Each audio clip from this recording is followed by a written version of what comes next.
Hi. First time I laid eyes on you, I wondered what our kids would look like. And for some reason, completely unknown to you and me, the first words I said was, I'm sorry. The thing weird turned you on.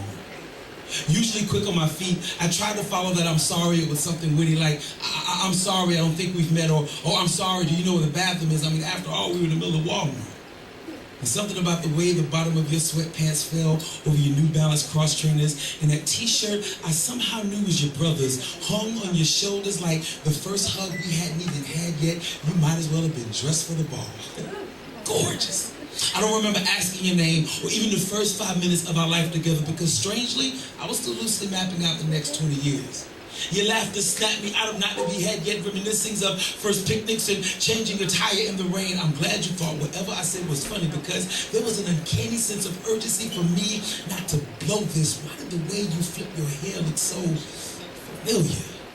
Why were we already finishing each other's sentences? And why, instead of my phone number, I wanted to give you my social so you could see that this time I was serious.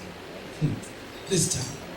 Was this time the first time I stared into those dream catchers you call eyes, making me want to fall inside them and become someone? You smiled like you knew I'd die for you, or at least hoped I would, and I wanted to touch your face to convince you, or hold you and hug unfelt pain away, but the first thing that came out was, I'm sorry.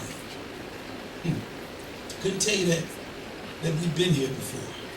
I couldn't tell you that 20 years had already passed and we were already married with 3 kids living the American fantasy until nights with Mary, my assistant, took my attention and we ended in divorce. I couldn't tell you how I laid in our bed alone for the first time in 20 years and cried, trying to remember the purest time we've ever had. Hail Mary praying I could just go back in God and His supernatural kindness on some cross-pollination of Back to the Future meets What Dreams May Come. He answered my prayer and snapped me back in time to that day, at that moment, in that hour, at that Walmart, just so I could get it right this time. And I wish I could have told you this, but I can't, because only flashes of memories are peeking through the blanket of amnesia He covered us both with, because evidently remembering any of this wasn't part of the deal. So all I know is the first time I laid eyes on you, I wondered what our kids would look like. And for some reason, completely unknown to you and me, the first words I said was, I'm sorry, followed by I promise I won't ever cheat on you again.